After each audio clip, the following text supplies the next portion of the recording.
I want to tell you about an essential vitamin you've probably never heard of. If you're a parent or plan to be one, it might be more important to your child's growth than all other vitamins combined, and only you, a parent, can provide it. I call it vitamin N, the word no. More and more children, I find, are suffering from vitamin N deficiency, and they, their parents, and our entire culture are paying the price. Let me illustrate my point with a story that's quite typical. A father, I'll call him Bill, gave his son, age 5, pretty much everything the little boy asked for. Like most parents, Bill wanted more than anything for his son to be happy, but he wasn't. Instead, he was petulant, moody, and often sullen. He was also having problems getting along with other children. In addition, he was very demanding and rarely, if ever, expressed any appreciation, let alone gratitude, for all the things Bill and his wife were giving him. Was his son depressed, Bill wanted to know? Did he need therapy? His son, I told him, was suffering the predictable ill effects of being overindulged.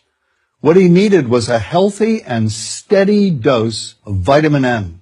Overindulgence, a deficiency of vitamin N, leads to its own form of addiction.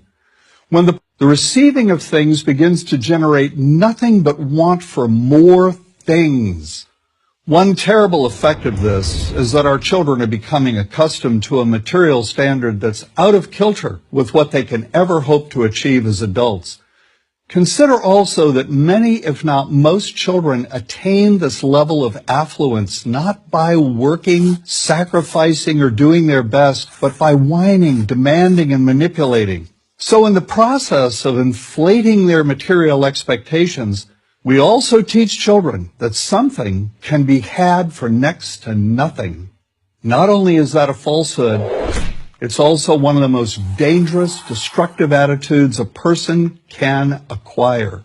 This may go a long way toward explaining why the mental health of children in the 1950s, when kids got a lot less, was significantly better than the mental health of today's kids. Since the 50s, and especially in the last few decades, as indulgence has become the parenting norm, the rates of child and teen depression have skyrocketed. Children who grow up believing in the something for nothing fairy tale are likely to become emotionally stunted, self-centered adults. Then, when they themselves become parents, they're likely to overdose their children with material things. The piles of toys, plushies, and gadgets one finds scattered around most households. In that way, overindulgence, a deficiency of vitamin N, becomes an inherited disease, an addiction passed from one generation to the next. This also explains why children who get too much of what they want rarely take proper care of anything they have. Why should they? After all, experience tells them that more is always on the way. Children deserve better. They deserve to have parents attend to their needs for protection, affection, and direction. Beyond that, they deserve to hear their parents say no far more often than yes when it comes to their whimsical desires. They deserve to learn the value of constructive creative effort as opposed to the value of effort expended whining, lying on the floor, kicking and screaming, or playing one parent against the other. They deserve to learn that work is the only truly fulfilling way of getting anything of value in life, and that the harder they work, the more ultimately fulfilling the outcome. In the process of trying to protect children from frustration, parents have turned reality upside down.